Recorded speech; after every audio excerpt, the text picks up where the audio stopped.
പിന്നെ ആരോ ചെയ്ത ഏതോ കേസ് ഒന്നാം പ്രതി അവിടെ ജയിലിൽ എടുക്കണം. ഒന്നാം പ്രതി കണ്ണൂർ ജയിലിൽ ഞങ്ങൾ നിരപരാധികളാണ്. വെറുതെ മനഃപൂർവ്വമാക്കണ്ട പറഞ്ഞേക്കാം. പിന്നെ ഞങ്ങൾക്ക് കുടുംബം ഭാര്യയും മക്കളും കുട്ടികളെല്ലാം പഠിക്കുന്ന മക്കളാണുള്ളത്.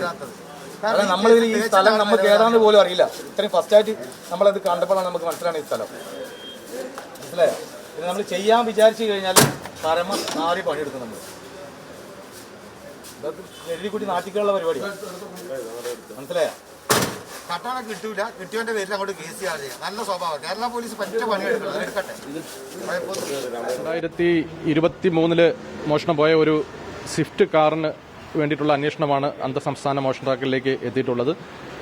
നെട്ടൂർ സ്വദേശിയായ ഏലിൻ എന്ന ആളിന്റെ പുതിയ ഒരു സ്വിഫ്റ്റ് വാഹനമായിരുന്നു അന്ന് മോഷണം പോയത്. 2023 അന്വേഷണം ആരംഭിച്ചു.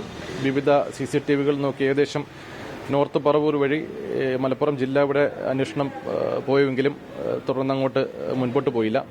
തുടർന്ന് ജയിലിൽ ഉള്ള പ്രതികളെയും മറ്റ് നിരവധി ഇൻവെസ്റ്റിഗേഷൻ സ്ട്രാറ്റജികൾ പിന്തുടർന്നാണ് പ്രതികളിലേക്ക് എത്തിച്ചേർന്നിട്ടുള്ളത്.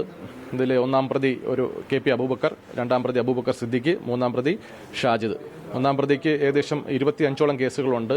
കേരളത്തിലും തമിഴ്നാട് ബോർഡർ കർണാടകയിലുമായിട്ടുണ്ട്. അതെല്ലാം മോഷണ കേസുകളാണ്. അമ്പലം മോഷണവും തുടർന്ന് വാഹന മോഷണവും ഉൾപ്പെടെ നിരവധി മോഷണ കേസുകളുണ്ട്. കേരളത്തിന് പുറത്തുള്ള കേസുകളുടെ വിവരങ്ങൾ ശേഖരിച്ചു വരുന്നേ ഉള്ളൂ. രണ്ടാം പ്രതിക്ക് MDMA ഉൾപ്പെടെയുള്ള MDMAയുടെ കടത്തും ഉപയോഗവും മോഷണം ഉൾപ്പെടെയുള്ള കേസുകളുണ്ട്. മൂന്നാം പ്രതിക്ക് ചന്ദനക്കള്ളക്കടത്ത് കൂടാതെ വാഹന മോഷണം, വാഹന പൊളിച്ചു വിൽക്കൽ തുടങ്ങിയ കേസുകളിലും പ്രതികളാണ്. കൂടാതെ സ്വർണ്ണക്കടത്ത് കേസിലും മൂന്നാം പ്രതി ഉൾപ്പെട്ടിട്ടുണ്ട്. കേരള പോലീസിന്റെ ഒരു മികച്ച അന്വേഷണമാണ് ഇപ്പോൾ പ്രതികളിലേക്ക് ഒരു 3 വർഷത്തിന് ശേഷം എത്തിച്ചേർന്നിട്ടുള്ളത്. ഈ വാഹനം പുതിയ വാഹനമായിരുന്നു. അത് പിന്നീട് പൊളിച്ച് പാർട്സുകളാക്കി മറിച്ച് വിൽപ്പനകൾ നടത്തി. അതിനുശേഷം ആ വാഹനത്തിന്റെ എഞ്ചിൻ നമുക്കിപ്പോൾ കണ്ടെടുക്കാനായി എന്നുള്ളത് പ്രധാന ലീഡാണ്. ഈ പ്രതികളെ പിടികിട്ടാപ്പുള്ളികളായിട്ട് മറ്റ് പല സ്റ്റേഷനുകളിലും കേസുണ്ട്. പാലക്കാട്, മണ്ണാർക്കാട്, കാസർഗോഡ്, ചെന്തേര തുടങ്ങിയ വിവിധ സ്റ്റേഷനുകളിൽ ഇപ്പോൾ കേസുകളും വാറണ്ടുകളും നിലനിൽക്കുന്നു. ഇവർ ഓൺ റോഡ് തന്നെയാണ് കൊണ്ടുപോയത്. രാത്രി 1 മണിക്കാണ് മോഷണം നടന്നത്. 1 മണിക്ക് എടുത്തതിന് ശേഷം വാഹനം ഓൺ റോഡ്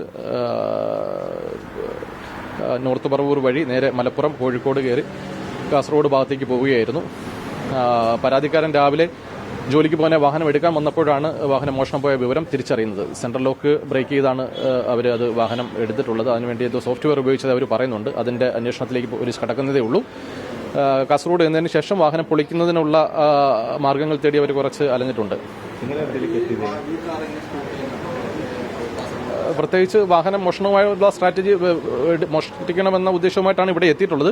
അത് കാറ് സെലക്ട് ചെയ്തതിന് ആളിന് പ്രത്യേകിച്ച് അതിനൊരു മാർഗ്ഗമില്ല. അവർ വാഹനം കണ്ടു, അത് സേഫായിട്ട് എടുക്കാൻ പറ്റി എന്ന് തോന്നിയതുകൊണ്ട് അവർ വാഹനം എടുത്തു എന്നുള്ളതേ ഉള്ളൂ.